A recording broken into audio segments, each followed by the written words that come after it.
Let me check my messages, see if anybody's having trouble. Doesn't look like it.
Okay, everybody, you are live, so you can start anytime. Okay, thank you. Hi, everybody. Welcome to the April 20th Stormwater Study Group. And we have today a guest, Julie Malonson, who is an Environmental Program Specialist from DEC, and Doug Miller, who is the town water engineer, stormwater engineer. And we also have a visitor to our study group who hopefully will be joining us again. Jessica Eckerlin is with the Center for Sustainable Community Solutions, which sounds totally up our alley. I think we will be keeping in touch with you, Jessica. So we will probably get a couple more people coming in, and we're also going to maybe have a couple people dropping off, but we want to value your time being with us today. I'm Sarah Wall-Bollinger, Deputy Supervisor for the town of Manlius. We'll go around with introductions to William next. I'm William Nicholson. I'm one of the town councilors here in Manlius, and I'd apologize in advance. I am going to have to drop off early, but thank you all for your time. Rob? Rob Cushing, Town of Manlius Highway Superintendent. Don? Don Gates, Village of Manlius resident, and also on the steering committee for the comprehensive plan. And Andy? Andy Brewer, Huber Brewer Construction, and Town of Manlius resident. Thank you. As other people join in, we'll have them introduce themselves at a suitable point. But I'm going to start, which I don't usually do, but I have my own PowerPoint to share with you today. And what I discovered was as soon as I put it on, I don't see you anymore. So, so I wanted to start out with some basic information that I went to Stormwater University, if anybody knows that that actually is a thing. It was kind of fun. But the point of this is that we have the water, that's all the water that we're ever going to have. It changes form to rain and snow and ice and other things, but it's all the same water. So pollution is a very important variable that we're going to get into a little bit more this month, than we really haven't talked a lot about pollution before.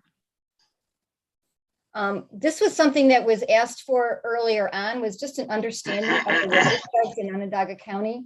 So here are the various watersheds of where the water goes. And this is our watershed, which goes to, it's called the Oneida River watershed. I would always have called it the Oneida Lake watershed, but it's actually the Oneida River watershed. So all of our water keeps going north and ends up there.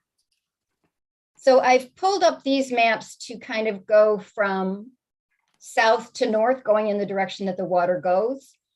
So these are the branches of limestone on that little creek that comes down from Three Falls Woods into where they all meet at William's house. And then you can see that all through the Calvary Club and everything, it's very much of a floody area in that area. Then going a little bit to the east of there is the headwaters of Bishop Brook, which are right on the border with Sullivan County. And then they come down, there's a few different branches of that water that forms a few flooding places, and then goes toward the village of Fayetteville and the Erie Canal. And then here's Limestone Creek and Bishop Brook and the canal where they all meet. Well, this isn't quite the canal yet, but this is where they all meet in Fayetteville. There's a lot of flooding opportunity up here where Churchill Lane is, and then all along the creek itself, and then off to where the town center was basically built in a swamp. So it all is swampy over in that area as well. And then when you go north, you can see where it's flatter. There's just a lot of wetland and potential for flooding throughout the entire sort of Fremont neighborhood. And then when you go to the north, we run into Butternut Creek, where it floods often, and Chittenango Creek. And there is another person at DEC is working on a Chittenango Creek management program that the town of Manlius participates with. But you can see the Butternut Creek is really very, very floody along its path in the north. And then the final slide for me is this concept of runoff. That the reason we're dealing with stormwater now is because of the increase in impervious surface. So back when the world was more natural, a lot of the water soaked into the ground. And now after development, less water soaks into the ground and more of it runs off. So we find that the runoff has what was spoken about at previous meetings too, higher velocity and higher volume, both of which make it more difficult to manage. So that is my quick and dirty beginning of why we're here. And now I will turn it over to Julie to talk about what we're doing about it. Well, hello, everybody. My name is Julie Malonson. I am an environmental program specialist at Region 7. I've met some of you before. I'm going to start sharing my screen. Let's see, where are we? There we go. And I have a lot to cover, so I'm going to go quickly, but please feel free to, stop me, interrupt me if you have questions as we go. You don't have to wait till the end to ask me anything. Let's see. Okay, so we're going to talk about the Ms4 regulations. Each Ms4, which the town of Manlius is, they have their own stormwater management program plan. We're going to talk about that a little bit, what that entails, and how the municipality can evaluate their progress towards meeting their goals in their management plan. So how did we get here? We have phase 1 came about a long time ago, and it dealt with large Ms4s like New York City sized Ms4s. Back in the early 2000s, phase 2 came around and medium Ms4s began to get regulated. And the way they came up with the sizing, they noticed the urbanized areas are going to be determined by the census. We're going to talk a little bit about that in a second. As some of you may know, our Ms4 permit is under revision right now. It went out to public comment. The public comment period has closed. What they did was they brought together a lot of Stormwater Coalition members from across the state to get buy-in and input when they were developing the permit. They had the public comment period, and coming up soon, there's going to be training held on the new MS4 permit.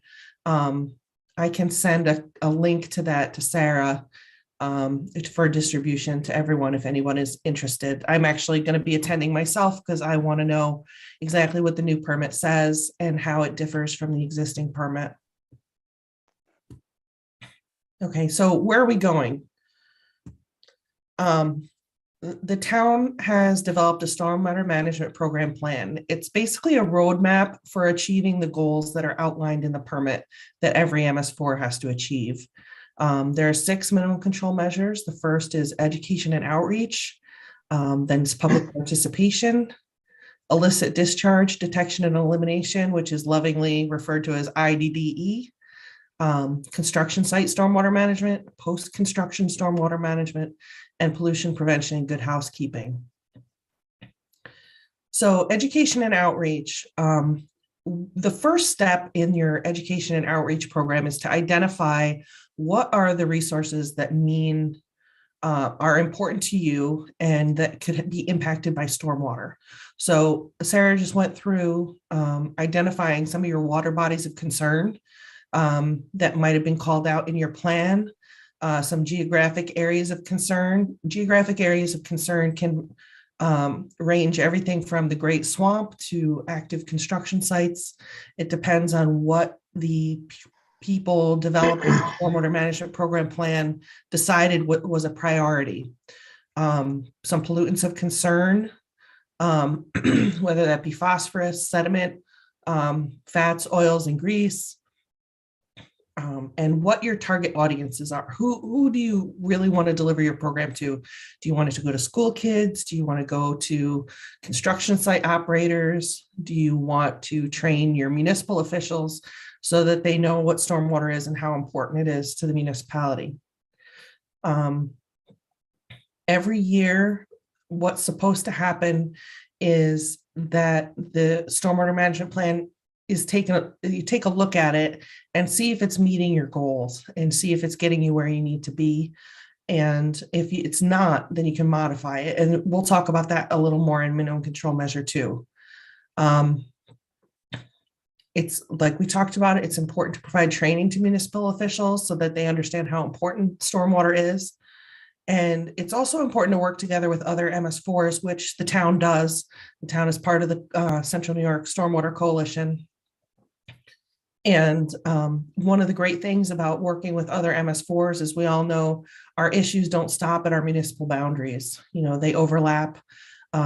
Even within the town, jurisdictions overlap, say with Department of Transportation, county departments of transportation, state departments of transportation. And when you work together with other MS4s, you're more likely to get funding when state grants come out and you apply for them. The state basically thinks that when you're working together, you have a more effective use of the dollars. So public participation is key to the stormwater management program plan.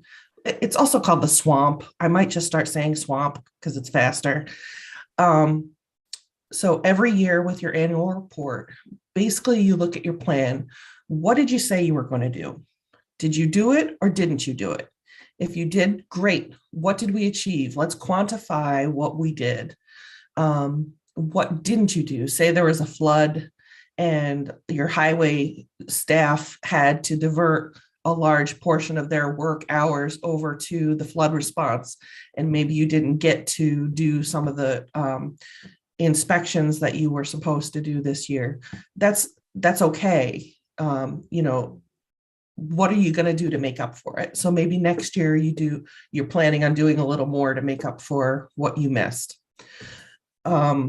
And with the annual report, it's important to have public participation. There's always a public hearing that goes along with the annual report so that the town can people in the town have an opportunity to comment. Another way to get the public involved in stormwater events is to have community events, stream cleanups, roadside cleanups, waste recycling events, things like that. Illicit discharge detection and elimination. Basically what IDDE is, you map out your system, your stormwater system. How is it laid out? Most of your system is going to be along roadways, highways. You're going to have a lot of outfalls to surface water bodies. What you're going to do is do an outfall reconnaissance survey. So you know where all your outfalls are, what they look like, where they are, what the receiving water body looks like. And once you know all those things, you can have a better idea of how stormwater moves through your town. They do monitoring, you do dry weather screening. It's usually about 30% of your system is monitored every year.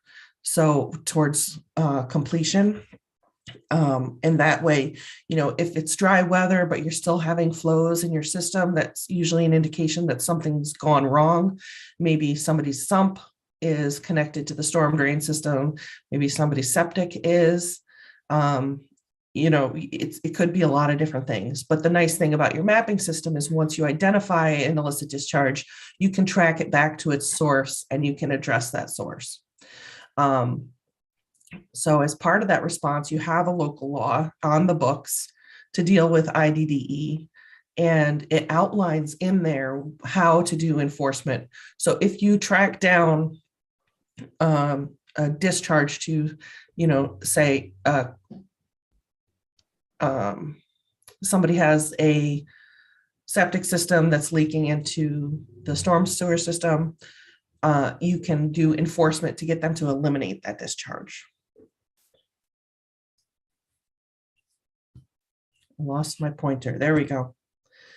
Construction site stormwater management. Again, you have a local law specifically for this, and you are very familiar with this process probably. You have plan review. You have Doug Miller, who makes sure that the qualified designers are developing the stormwater pollution prevention plans, also called SWIPs, making sure that the designers are qualified, that they have a good plan, that they're following all the design guidelines they're supposed to. And again, public comment is important to this permit. Public comments come in during the planning process. They're also involved in oversight.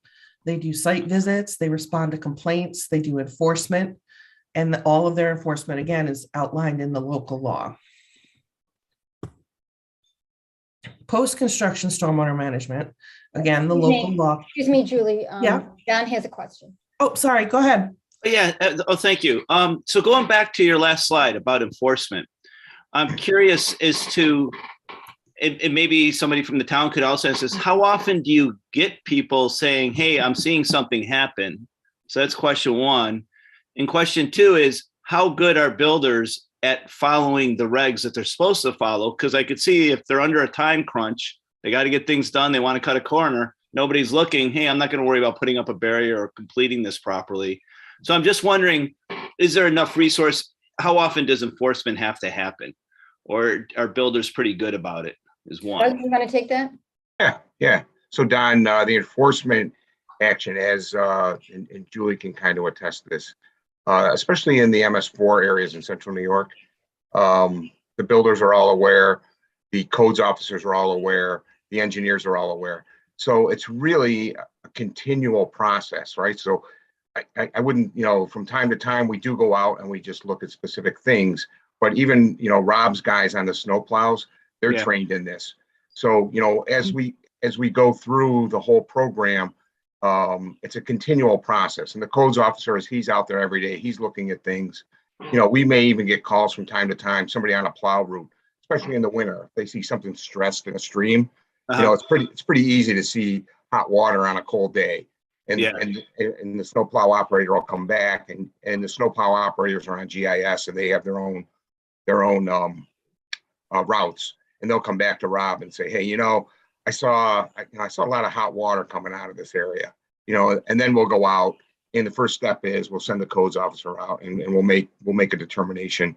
If that doesn't work, at the same time, we may be talking to somebody in Julie's office, and just say, hey, we saw this, we think it's a violation. What do you guys think? And do you have somebody to send out? If you do, great. If you don't, Julie's office is always there to answer calls from the codes officer, from the highway superintendent, from myself. And we got a pretty good rapport with most of those people. So as the program has evolved, it's really something that, everybody's aware of in all their day-to-day activities. And the other thing that I had down here, a few years ago, we had a guy, Scott McGrew's dad, Mike McGrew, and Mike had a plane, and Mike would go up on a monthly basis, and he would fly to town, and he would come back with with photos of saying, hey, Doug, I saw this, I saw that. Interesting. Even in Manlius, it's a sophisticated demographic, and all the people in town are environmentally conscientious. So we'll get calls from people just driving through a community, or looking and seeing, hey, the silt fence is down. So there's eyes everywhere. So you find the public is pretty aware and they're not afraid to say something. Yeah, especially in Manlius, right? I mean, Gotcha. Okay. and Julie can attest to this. I mean, you get out into some of the more rural areas where we represent people, and people aren't, this isn't, people aren't as in tune to the environmental concerns that people in, the MS4 more urbanized areas are. I got a quick question, just something that I did observe recently, and I'm wondering, is this something that is okay to do or not? I don't know if you know the Limestone Creek Plaza. Must be new car wash owners there. Mm-hmm. And did you see all the trees they chopped down? And they're doing a lot of work along the stream bank, and they left all the chopped trees right along the bank. So the next time there's a big wash, next time there's the creek rises, all those branches are going right in the water. So would that be considered a violation, or is that something they could do, is just chop the trees and just leave them right there? And I guess two things is just one, to me, that seems like it's going to be a erosion problem in the future, because they just took away all the root when you chop the trees down, now the roots are going to die, right? And then the second piece is they've left the debris right there. Yeah, I mean, I think you're onto something. It's probably not the thing to do. If they were inside the banks of the stream, They are. then they would have needed a DEC permit to work inside the floodplain areas along a creek. They are inside the plane, at least from my judgment. I could be wrong. Yeah. But I was shocked, and I thought it was maybe something the town was doing, but I don't think so by the looks of it. But they've done a lot of work along there. I mean, it's nice to see them taking ownership over the car wash. Yeah, Don, this is William. I'm not sure that's was related to the car wash owners. I think that might have been the National Grid when they moved the power line, which is related to tonight's subject. They had to move the power line away from the stream because it was eroding their poles and they were washing out. But I think it was National Grid and the pole installation that did the clearing there. I'm 99% sure. Yeah, did you see how they left all the tree brush there? I don't want to get us off track, but I was just curious. So that would be something like you would report.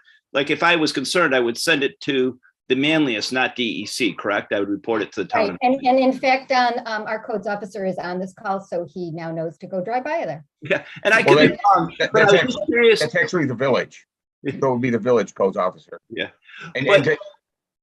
So just going to the point is you take calls like this all the time, like the example I just gave. Yeah. Right. So the place where you would start, right? The entity that has jurisdiction there would be the village of Manlius. Right. And to William's point, if you were to call into the village of Manlius, then they should have a record if that is a National Grid project. Yep. And having dealt with National Grid over the years, National Grid's a real stickler on environmental compliance. Mhm. So there would probably be a SWIP and a permit for that work if it was National Grid. If it wasn't, then the codes officer would go out and investigate. So that's where I would start, right? I would start, in the village with the codes officer and say, hey, what do you think this is? And he may be able to tell you right off the bat because he should have knowledge that of what's going on there. Gotcha. Okay. Well, thank you so much. Yeah, but you're right on. Yep. All right, thanks. That's a real life example. Thank you. Go ahead, Julie. So for our post-construction stormwater management, this really deals with after the construction is all done and completed, and say you have a housing development like in the picture, you're going to have a stormwater infrastructure that needs to be maintained. The town has to keep an inventory of the post-construction practices, and they have to do routine inspections. If they go out on an inspection and they find, say, a stormwater pond forebay is starting to fill in with sediment and really needs to be cleaned out, they can determine whether the authority is with the landowner or like say maybe a homeowners association that's responsible for the long-term maintenance of the practices, or maybe that long-term maintenance was handed over to the town. So to determine who needs to do the maintenance, and say, for example, it's sometimes in these, it's an individual landowner that has the stormwater pond on their lot. They're responsible for maintenance. And if they refuse to do the maintenance, then the town can go in and do the maintenance and back bill the homeowner for that work. Rob is probably very familiar with this. This is our minimum control measure 6. It's our last minimum control measure, and it has to do with pollution prevention and good housekeeping. And this focuses in on municipal operations. So maybe if you have a parks department, your highway department, things like that. And it just makes sure that the town is doing its own due diligence when it comes to stormwater and making sure they're trying to keep the clean water clean. There's an operations plan that they need to follow. There's training requirements. There's certain contractor certifications. If they have someone coming in to do maintenance on their facility, they have to get a contractor certification signed, which says that contractor is going to abide by the swamp and do what they need to do in order to give the same level of service that the town's employees do. And there's a periodic self-audit. So Rob can take a look at his stormwater management program plan, take a look at what he's doing. Is the plan really working for him? If it is, great. You've checked all the boxes. If it's not, there's an opportunity to go in and make some modifications to make it work better for the town. So how do we actually go about evaluating progress? How do you tell how you're doing? Well, there's the annual report every year. Like I said, what did we say we were going to do? Did we do it or didn't we do it? If we did it, great, quantify it in the annual report and move on. If we didn't do it, then there's got to be a good reason why you didn't do it, and say what you're going to do to make up for it and modify your stormwater management program. It's really a living document. That it's there to serve your needs. And there's an annual evaluation and self-audit. So you look at the program, you say, are there areas for improvement? What are some areas that are bringing us down? How can we focus more attention on these? And this might be a good place to, for, the different departments to come together and talk about it. Rob can sit down with Doug and your code enforcement officer and your maybe even the person from the Stormwater Coalition, because the coalition covers most of minimum control measures 1 and 2 for the town. So the town, they pay into the Stormwater Coalition, and this is what they get back from them. They help prepare the annual report. They help with the public participation for the annual report and things like that. And I know I blew through it really quick, but I knew I only had 20 minutes. So this is my contact information. If anybody has any questions, please feel free to reach out to me. This is why I'm here. Doug is your first point of contact for technical questions. But if Doug isn't available, or maybe Doug has questions, he's we've talked before. We have a good working relationship. So if anybody needs me, I'm here. Let me see if I can. Yeah. Thank you very much, Julie. That was terrific. We really appreciate you sharing those elements of the plan, and for all of our residents to know we have a plan. We update it every year. We do have the public hearing, as you suggested. So there are mechanisms whereby the public can be engaged with this process.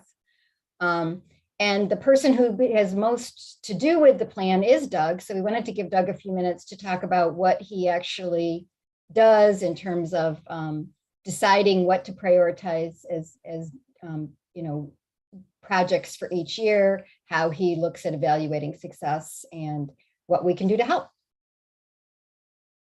Sure. Let me try to fly through it. Great job, Julie. I mean, I like to just build off of what Julie did, right? So a lot of the things that Julie hit on, I can't say every other community that I'm involved with is up to speed as much as Manlius, but you know, I give a lot of credit to the elected officials, the town board, Rob Cushing, and like I said before, Don, a lot of the constituents in Manlius, they're stewards of the environment. So, you know, to start off, you know, as long as I've been involved here, and I'm reading from my notes here as we went along, but as long as I've been involved, you know, on an annual basis, we've gone in and we've done just what Julie said, right? Rob, the business manager, Anu, myself, traditionally get together, you know, around budget time and say, hey, you know, here are the 3 stormwater districts. Here's what we think needs to go on. Here's some things outside of the stormwater districts. So, you know, basically what we do is we do an assessment, we budget, we set goals and objectives, and we move forward. And we do all that with public input. So, you know, as the residents call in over the year, you know, we kind of find out where issues are, and we try to do, you know, the best that we can with the resources that we have. We also reach out to, you know, other affected agencies, DEC, Army Corps, New York State DOT, the county DOT, and we've got, you know, very good relationships with all of them. Julie did mention the swamp. I guess I just call it the stormwater management plan, but we do have a stormwater management plan. That's a pretty simple document. I mean, it came, you know, right off the template for New York State. From time to time, we've taken away from that.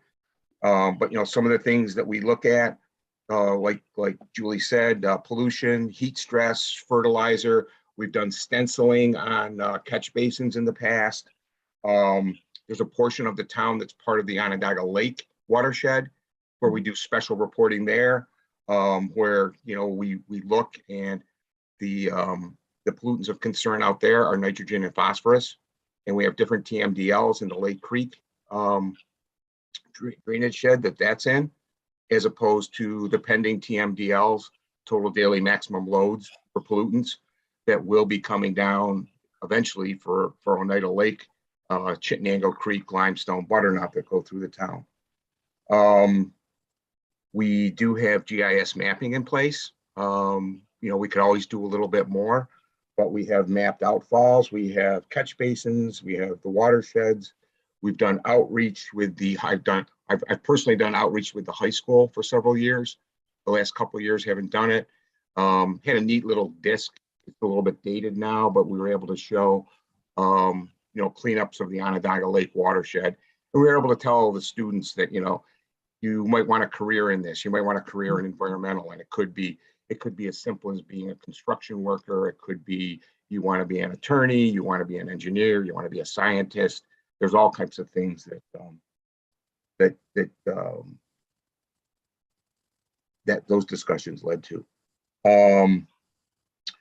We work hand in glove with the surrounding communities, with Rob, with Rocco Conte and BR Way and Pompey, Rocco over in DeWitt, the Cicero Highway Department.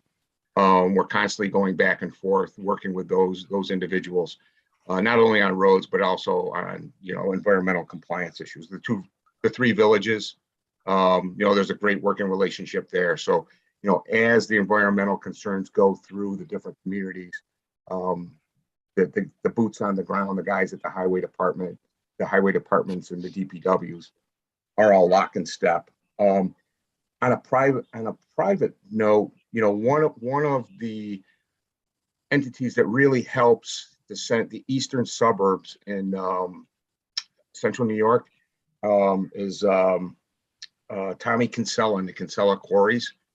Because what we do is when we go out and we do our annual maintenance of cleaning catch basins, cleaning the retention basins, cleaning pipes, past practice might have been to take that material and just dump it at the highway department. But, over the last couple decades, with everything that, we've learned from these programs, there's a reclamation project at the Kinsella Quarries. So we're able to take that soil and inventory it, not to the minutia of classifying or manifesting, but we know how many tons we bring in on a daily basis, and then the guys at Kinsella log that. They give us credit for bringing it in. It helps them with the reclamation of the quarry, and it keeps that silt from getting back into the system. So, I know DeWitt does that. I know Pompey does that. I know Manlius does that. And I know the 3 villages do that. And, there's been stuff like when we dredged the Swan Pond in the village of Manlius a few years ago, nobody else would take that debris out of there except for the Kinsella Quarry. So kudos to them. I mentioned Mike McGrew with his flyovers with the planes. Our documentation is continuous. Some of the public things that we've done over the years, there was, we initiated Earth Day, and I see that's coming up again. We've had public input. We've had the schools. We do the web postings. We partner with the coalition. The dry screening we do with Octwep in their laboratories. We've had a couple instances where they've called up and said, hey, we saw a discoloration, and it was a spot that was really hidden. Rob and I said, how the heck did they even get in there to see that? And, they took samples. It came back with, I think it was a hit of a ferrous material. It was one of our pipes that somebody had built a pool, and they had discharged a lot of water, and it was an iron pipe that had some rust come out of it. So, we're on top of that. Training. We have a full-blown training program down at Rob's office. I have to give kudos to Bill Beeman. He's the environmental steward down there. The recycling, from oil rags to spill prevention to the fueling procedures. We have an annual training program we do down there. And there's also a self-audit portion of that Bill takes care of. And when Bill sees something that we need to do, he's the first one to come to Rob, and then Rob's the first one to say, hey, we need to do something. And the funds have always been there from the town of Manlius. So I think that's kind of it in a nutshell. We do have, to Julie's point, we do have a combination of public and private retention ponds. We, in conjunction with the codes department, with Lisa Beeman, we are in the process right now of inventorying the 20 plus or minus private retention basins and getting their annual reports from those individuals. I know Rob has been out on a couple sites where we have the publicly owned retention basins. So I think, things are in good shape. We keep all of our SWIP reports on file. It used to be a little bit easier when they came in by fax. Now we have an electronic file where we keep most of them. And we also keep the swamp, I guess, as you call it, Julie, and all of the stormwater pollution plans for the town. We have them all in one repository location, so that when somebody like Julie comes in, that we can easily show them that, hey, we're on top of this, that, here's our program. Here's where we document everything. Here's where we keep the reports. Here's where the last time we were out doing things. So I think, for the most part, things are in pretty good shape in Manlius. All right, thank you. Are there any questions for Julie or Doug? I have a question, but I can wait. Somebody else got one. I guess it's you, Deb. Okay. This is for Julie or anybody that wants to jump in.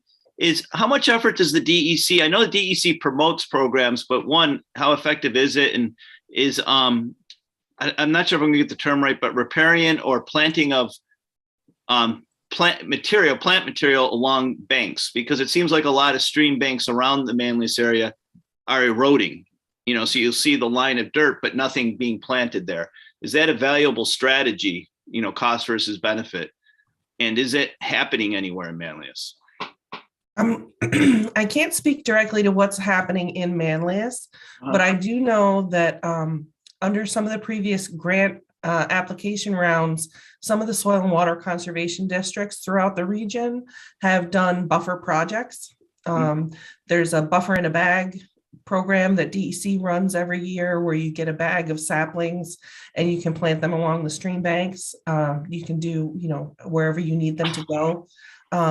But the districts have been doing a really good job of identifying areas that are prone to erosion, especially as it relates to hydrologic habitat modification, you know, culverts that are undersized or perched or things like that, where there's not so much aquatic connectivity. So if you find a nexus where you have stream bank erosion, you have some culvert issues, you know, those are scored relatively high when it comes to the grant application process.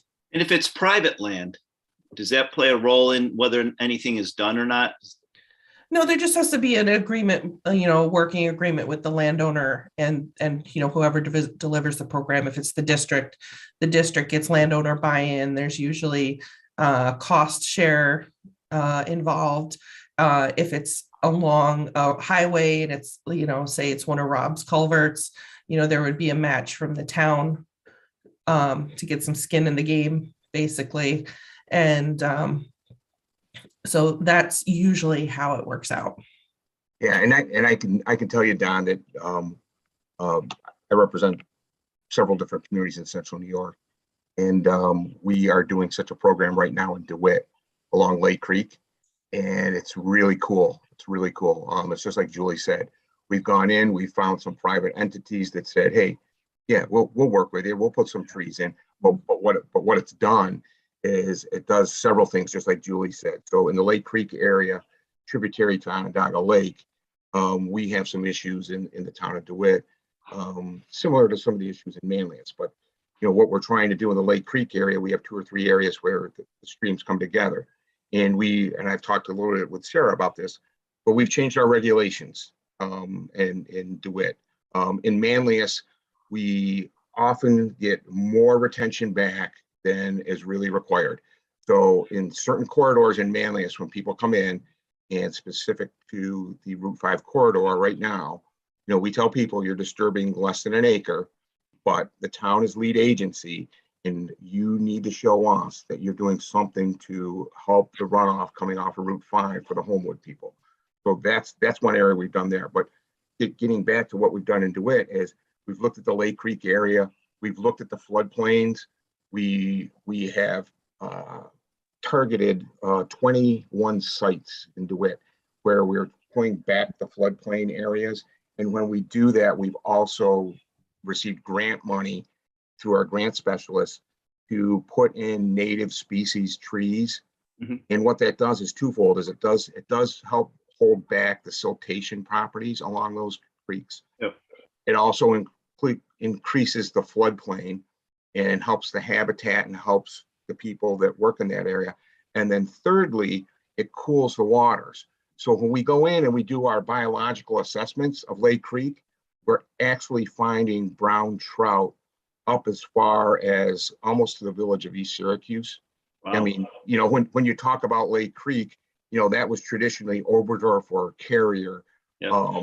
Bristol Myers dumping into that creek. So, you know, I don't see any reason that we couldn't do that in Manlius. So good. So just as a follow-up and building up on your experience with DeWitt, so because I'm on, you know, we're thinking about the comprehensive plan, you know, and this is part of that. I guess it would be a recommendation that whenever possible to be looking at planting. I don't know if that's the right term, but yeah, you know, how would you put something like that in the comprehensive plan, I guess? Yeah, Or and I what- think that, you start small, right? I mean, you take a look and you say, here are the areas. And when you look at Manlius, you say, okay, who has a large piece of property on limestone, right? The first one that comes to mind to me is Cavalry Club, right? I mean, you could probably go to the Cavalry Club and say, they just forested a lot of the club. But, hey, would you mind if we planted trees along Right. the side back there, right? And we'll do it, we're not going to charge you anything. You give us the access. And we just did that with Feldmeyer and DeWitt. Gotcha. We just went in and we're doing the plantings in the next week or two. And they were happy to have it. And not only that, they had their employees do it.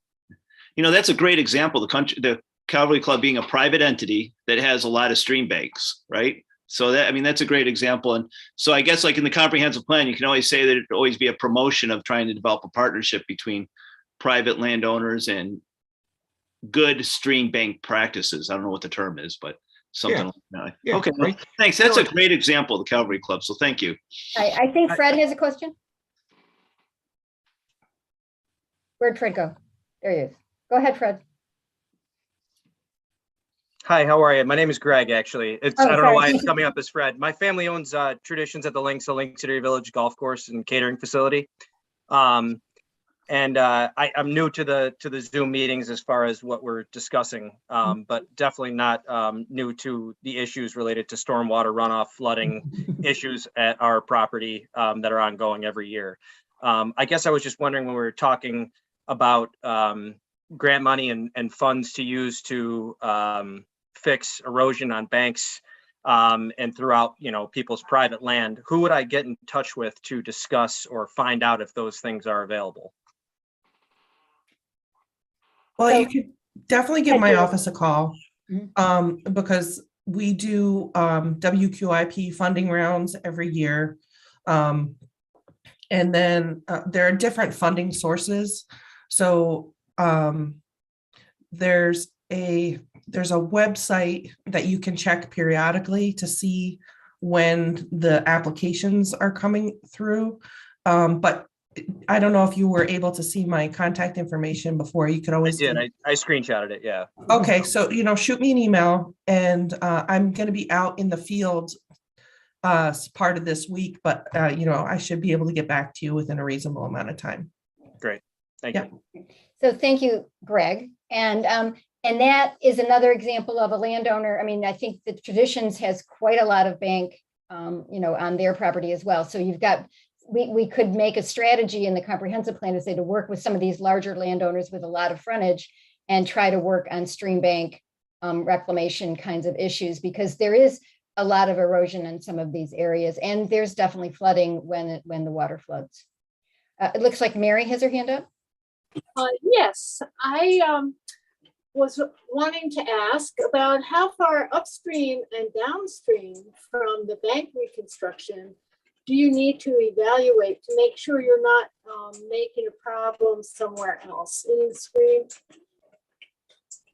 So usually what we do is when the grant applications come in, usually the grant applications are tailored for certain parts of the project. So there could be money for developing plans, or there could be money for implementing the plans. But when we give the money to implement the plans, they have to have some kind of a plan in place that has to be, whether it's the Roskin method that they use to evaluate the stream, or, we make sure that there's a scientific basis for the work that they're going to do.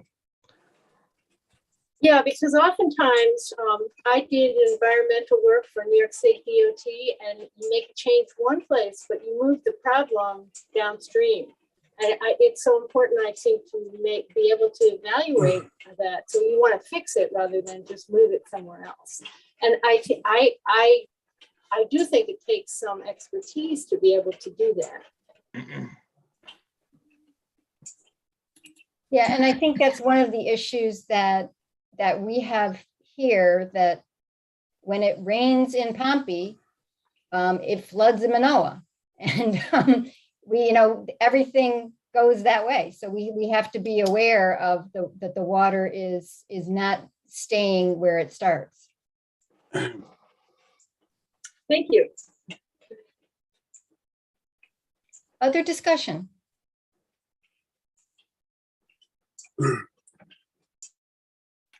So I think, Julie, one of the things that sort of triggered this is an apparent increase in thunderstorm downpours that is just, I mean, I've lived here a long time and we've always had thunderstorms, but we don't usually have 4 inches of rain in an hour. So, and I'm wondering, what does that, is there sort of any sort of strategy statewide that DEC is thinking about for those very heavy rainstorms? Well, one of the things that we've done already is that we've changed our design standards. It used to be, we used to have people developing SWIPs. We used to have them designed for first flush. But now we have them designed for the 1 year, 24-hour storm event. We also have to have protections up to the 100-year flooding event for storm event. I'm sorry, the 100-year storm event for most sites. The state is doing work with, and this is not my bailiwick, but I know that there's climate smart communities. I don't know if you've looked into the Climate Smart Communities program We are yet. actually a bronze climate smart community. Oh, great. Sorry.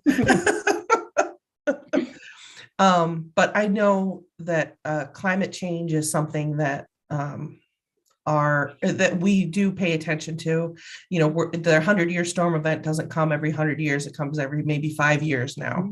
And we want municipalities to design for resiliency. So Department of State, I believe it is doing a lot of resiliency work. But again, unfortunately, that part of it is not my area of expertise. So I can try and find more information out for you, but no, that's fine. I okay. think the fact that you adjusted the design standards is probably really the answer, is that it's more of just a recognition that we need to be planning for heavier rain. And actually, I think we were just chatting about it earlier today, and less heavy snow. Because you used to worry about your roof caving in with a heavy snow load, and now you're worried about it washing away with heavy rain. I am very happy with the discussion that we've had today, but we do have about 5 more minutes if anybody has other questions or other things that they would like to bring up. Okay, Greg, go ahead. Just one last question. I know we were, talking about the different things on the course with flooding and how to approach that with the DEC, but I guess locally, as far as issues with when we have these large rainstorms and stormwater runoff, issues with this past fall, we had an issue where the outside of our building flooded. No water was coming in from the outside in, but we had water coming up from the sewers. And there was an issue with there's not enough, during these heavy rainstorms, there isn't enough large piping to take away all the water. Who we did talk to look into having somebody come out and look at our facility to see if there's anything we could do to mitigate some of the problems that happen when we have these huge rainstorms. So Doug, that's kind of infiltration, and with the sewer, how would you like him to respond to that? Is that your own personal septic system, or is it a municipal sewer? It's a municipal sewer. I believe it's the trunk line that runs by there. Yeah. Yep. The town of Manlius has leased all their sewer lines to Onondaga County. Yep. So the first call would be to probably Marty Hennessy at Octwet. Okay. Marty's the department head there. But what happens at your facility is there in that trunk line, it runs very shallow and very flat back up to the town of DeWitt line. So from time to time, when the town owned it, we used to go in and have that cleaned so that sediment didn't drop out, so that there was more capacity in that line. So that is kind of a choke point going down to the treatment plant. You're so close to the treatment plant. The issue that treatment plant has is what they call inflow. And it's not so much infiltration from broken pipes, but it's inflow from different people. It collects flows from as far away as Syracuse. So the older communities, the villages, city of Syracuse, a lot of their stormwater lines are connected directly. So when it rains, that's where the lines start to plug up and start to back up, and you're one of the first people upstream from where that happens. So you're probably one of the people that gets the most impact from that. I do know that as part of the consent order, that Onondaga County has a very aggressive program trying to eliminate the inflow, and they have a program where they're fixing pipes and lining pipes. But the real issue that they're going to be up against is, trying to find different places where they can pull that extraneous flow out, and that's a lot easier said than done. Mhm. But if Marty Hennessy's a great guy. If you were to call him, you could tell him that you were talking to me, and just wanted to understand what was going on, and tell him where you are and what your concerns are, and he might even come out and visit you. But he's a good guy. What department is he in? Did you say? Onondaga County Department of Water Environment Protection. Okay. And I think his number is, I'm going from memory, I think it's 435-5402. 5402. Okay. Yeah. Good guy. Great. Good guy. Yeah. Great. Thank you so Yeah, much. he'd be happy to give you the details. And just an update on that, because that certainly does impact your property. It also impacts, other neighbors, is the county legislator, Mark Olson, came to the town board just last meeting and reported that WEP has scheduled to do major renovations on that plant to reduce the odor and manage the flow better. So they will be doing some scoping this year. They hope to do construction next year. So it'd be very good for you to share your experience with them now while they're in the design phase, that maybe there's something else that they need to consider so that it doesn't back up into your property. Yeah, and that's a good point, Sarah. I mean, Greg, traditionally this time of year, what happens at that plant is they're unable to process sludge during the winter time. So what happens is this time of year, they start to turn over their tanks where they've had sludge. And if they have an inversion, that's when you get that musty smell. So I know the operators have tried to eliminate that work down there. They're very diligent workers. I think a couple of years ago, they had a turnover in staff. That's why we had more complaints down there than usual. But hopefully, they've been sensitized to that. They don't like the phone ringing either. So, Yeah. hopefully that's taken care of, like Sarah and Mark said. No, Sarah, you said, who is that? Mark Olson? Mark Olson, he's District 10 county legislator. Okay, great. Thank you. Okay, anything else for tonight? Just an observation, or Sarah, I don't know if we're going to be doing another stormwater meeting, but if we do, a suggestion or a thought for a guest speaker would be maybe someone from the School of Landscape Architecture at ESF. Because I know they've done work around the county and such, and they might have an interesting perspective on stormwater. I've actually been in touch with somebody who said he wasn't the right guy, but I will. I'll follow. Jessica is going to help us with the next meeting. That's one reason why she's here. So. Okay. Yeah. Was it Matthew Pottinger? No, it was a different person. Yeah, that would be the person, I think. But anyways, good to know you're looking that way. Hey, Don, if you're in the village, have you ever gone up to see the stormwater control dam that they have? At Three Falls? Yeah.